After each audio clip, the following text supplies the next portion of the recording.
Punya pertanyaan seputar Alkitab? Tanyakan di Tajam. Tanya jawab Alkitab malam. Hanya di YouTube channel Tajam. Jangan lupa untuk subscribe dan nyalakan lonceng notifikasinya. Ke pertanyaan berikutnya datang dari Rimson Sitohang. Shalom, saya mau bertanya. Bagaimana cara malaikat menolong kita di zaman sekarang ini? Mohon pencerahannya pendeta. Terima kasih.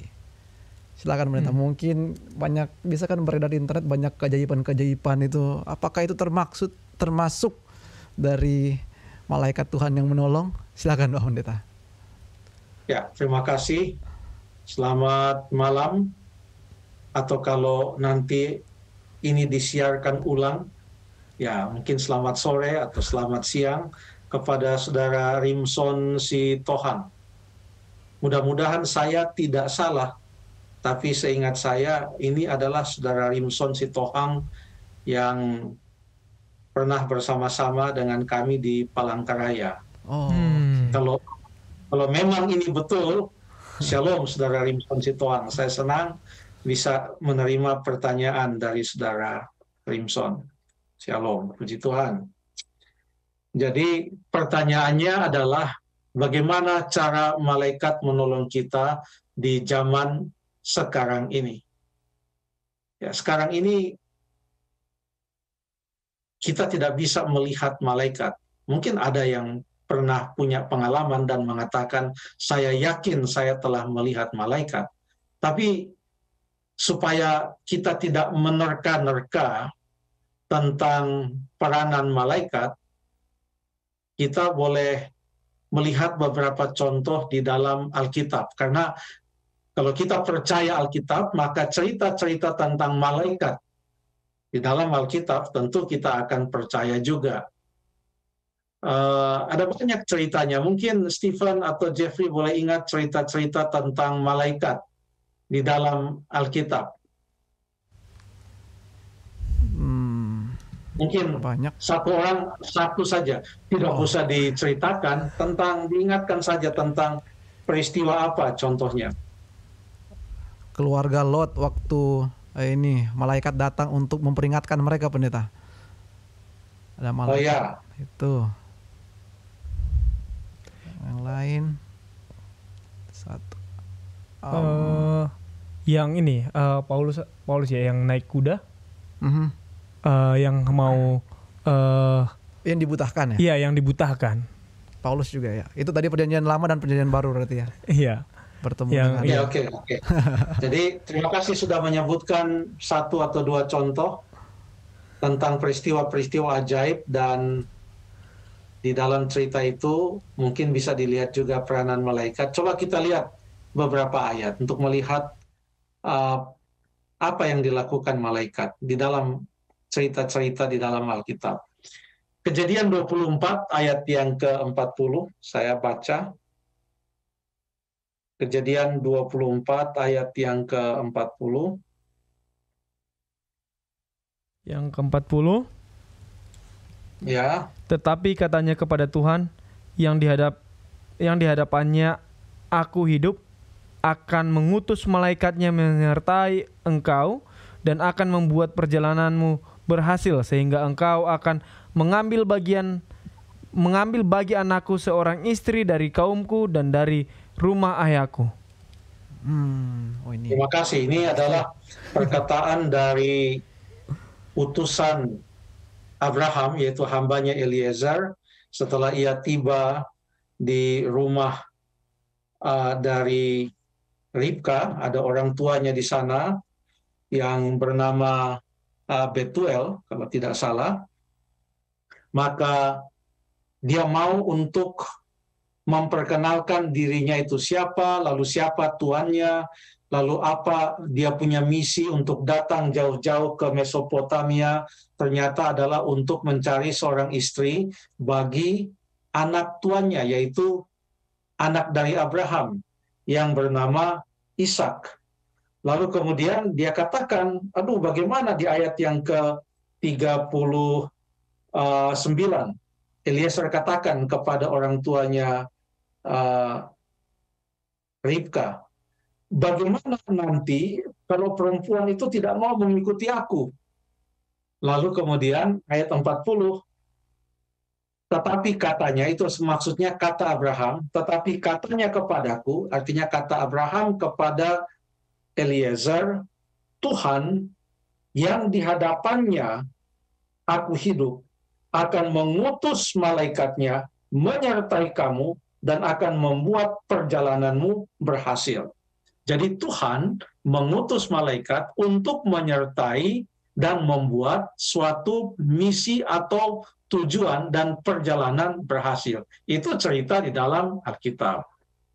Coba kita lihat dalam Daniel pasal yang ketiga, ayat yang ke-28. Daniel pasal yang ketiga, ayat yang ke-28.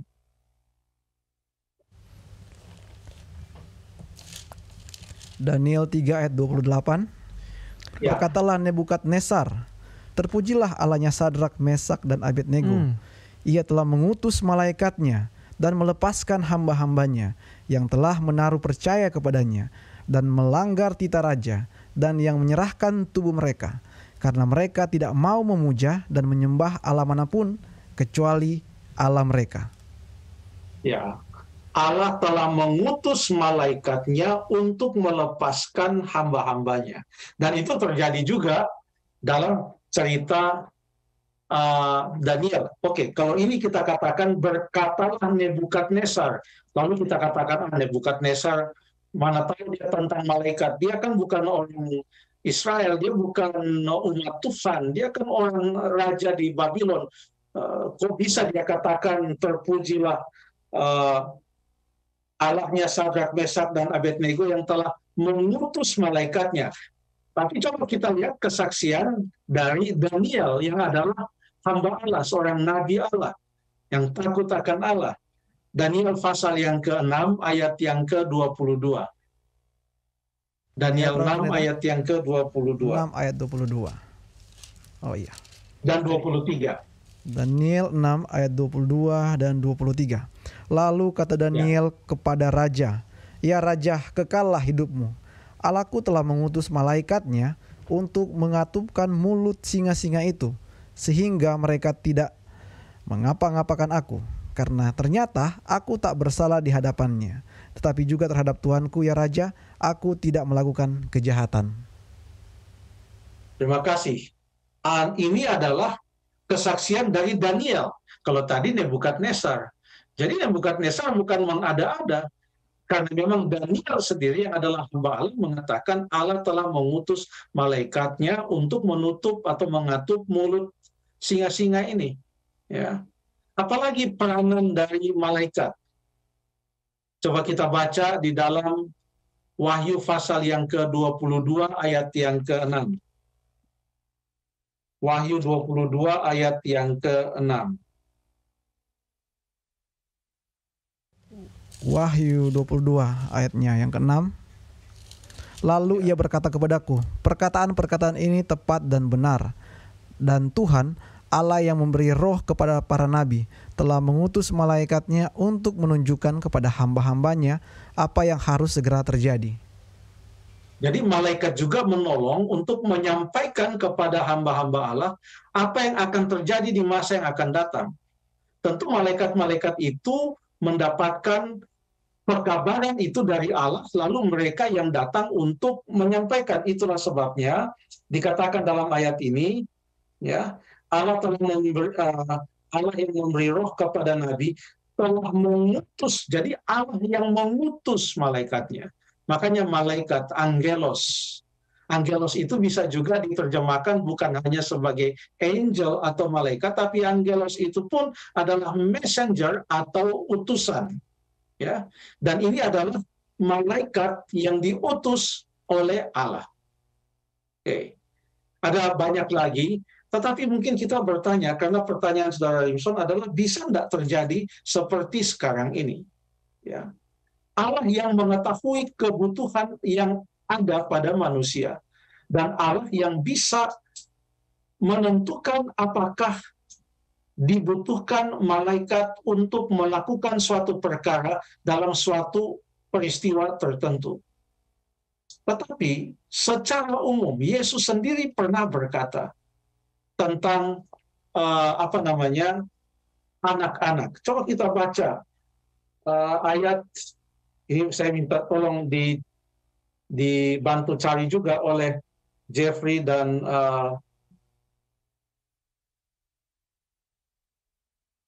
dan Stephen tentang anak-anak kecil, di mana Tuhan berkata bahwa mereka mempunyai malaikat di sorga.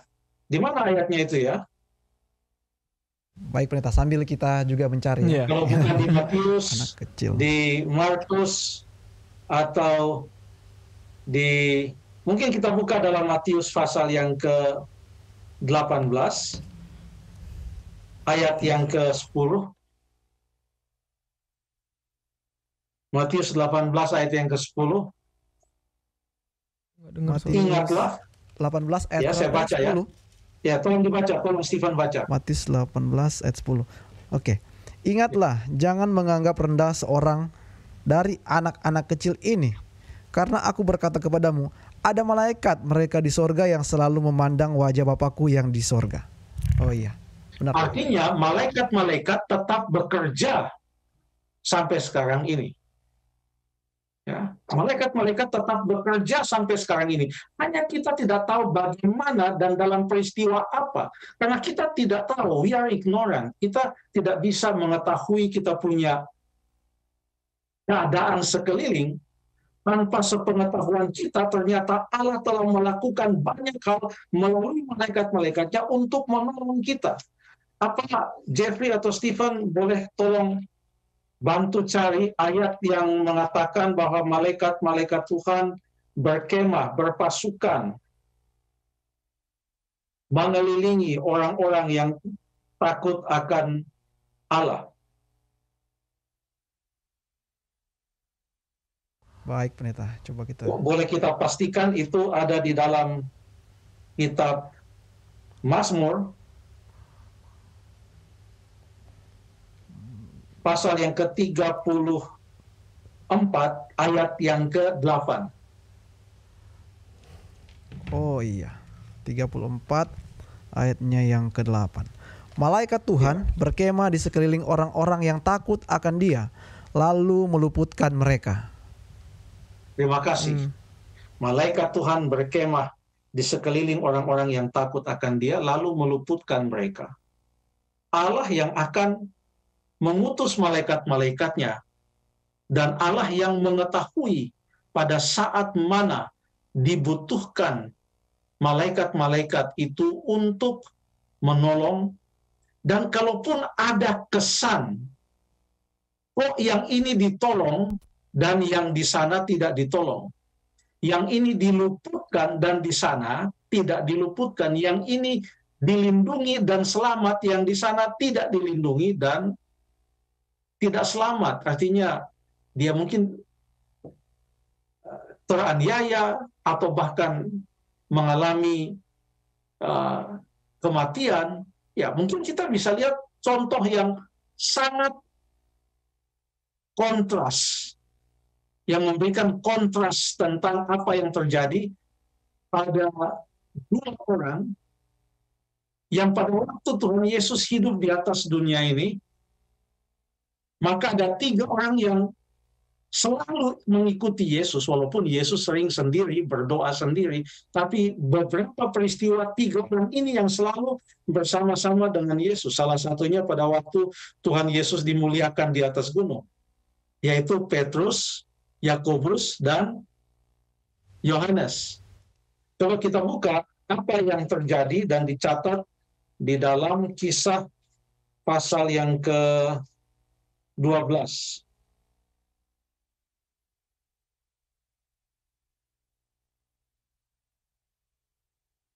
Kita baca di ayat yang pertama dan ayat yang kedua. Kisah 12 ayat yang pertama dan kedua. Iya. Kira-kira pada waktu itu Raja Herodes mulai bertindak dengan keras terhadap beberapa orang dari jemaat. Ia menyuruh membunuh Yakobus saudara Yohanes dengan pedang. Terima kasih. Judul dari cerita ini saja yang ada di Alkitab kita ini, judulnya Yakobus saja, mati. Yakobus mati, Petrus dilepaskan.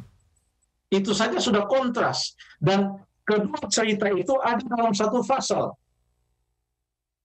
Kok bisa Yakobus dan Petrus yang selalu sama-sama dekat dengan Yesus, murid Yesus, 3,5 tahun bersama-sama dengan Yesus, tapi mengapa Yakobus lebih dahulu meninggal dan dia mati oleh karena dibunuh dengan pedang atas perintah Herodes. Sementara Petrus yang juga direncanakan akan dibunuh, kalau kita baca di ayat yang ke-4, setelah Petrus ditangkap, Herodes menyuruh memenjarakannya di bawah penjagaan 4 regu, masing-masing terdiri dari 4 prajurit. Maksudnya ialah supaya sehabis Paskah ia menghadapkannya ke hadapan orang banyak. Kalau dihadapkan kepada orang banyak itu adalah supaya akan dijatuhkan hukuman, sama seperti Tuhan Yesus dihadapkan kepada orang banyak. Tetapi sebelum esok tiba, sebelum fajar menyingsing, Petrus dilepaskan secara ajaib, dan menurut cerita ini di dalam ayat yang ke-7, malaikat itu menepuk Petrus untuk membangunkannya, katanya, bangunlah segera, maka gugurlah rantai itu dari tangan Petrus. Jadi di sini kita bisa melihat bagaimana peranan malaikat itu. Jadi kalau dahulu malaikat itu bekerja, sekarang juga malaikat bekerja. Ada banyak fungsi dari malaikat.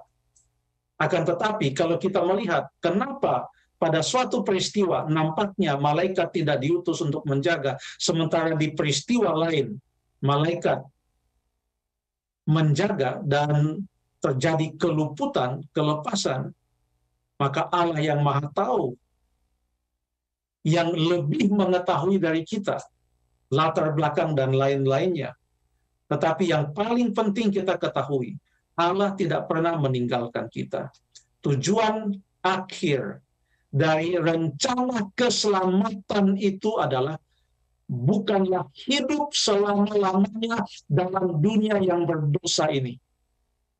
Rencana atau klimaks dari rencana keselamatan itu adalah bukan tidak pernah mengalami kematian dan hidup terus dalam keadaan seperti sekarang ini sampai ratusan tahun dan lain sebagainya.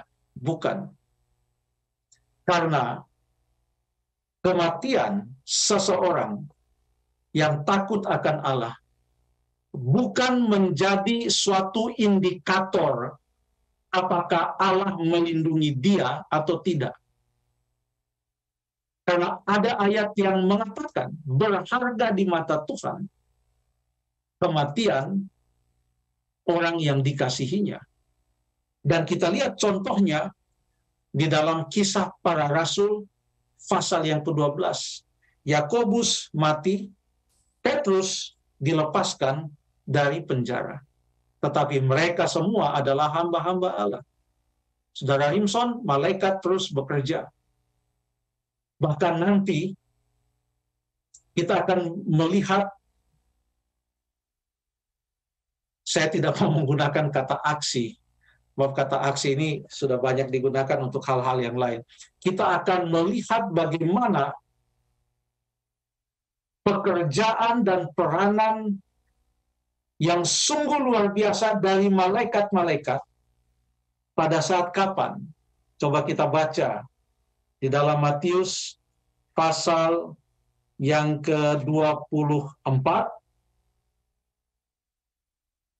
ayat yang ke-31, dan ia akan menyuruh keluar malaikat-malaikatnya dengan meniup sangkakala yang dahsyat bunyinya, dan mereka akan mengumpulkan orang-orang pilihannya dari keempat penjuru bumi, dari ujung langit yang satu ke ujung langit yang lain. Ini pada waktu kedatangan Tuhan Yesus yang kedua kali.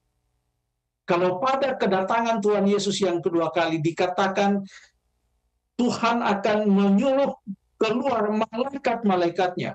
Berapa banyak malaikat-malaikatnya yang ia akan suruh keluar untuk menjemput umat-umat yang percaya, orang-orang kudusnya menurut Alkitab. Berapa banyak? Tidak disebutkan di sana. Tapi di dalam Matius 25, tadi 24 ayat 31, kebetulan ayatnya sama, pasalnya yang beda. Sekarang 25 ayat 31 dikatakan, apabila Anak Manusia datang dalam kemuliaannya dan semua malaikat bersama-sama dengan dia, maka ia akan bersemayam di atas takhta kemuliaannya. Semua malaikat bersama-sama dengan dia. Apa yang disampaikan kepada kita di sini? Kalau nanti pada waktu puncak dari rencana keselamatan di mana Tuhan Yesus akan datang memenuhi janjinya untuk membawa kita ke tempat di mana ia berada, supaya di tempat di mana ia berada kita pun berada.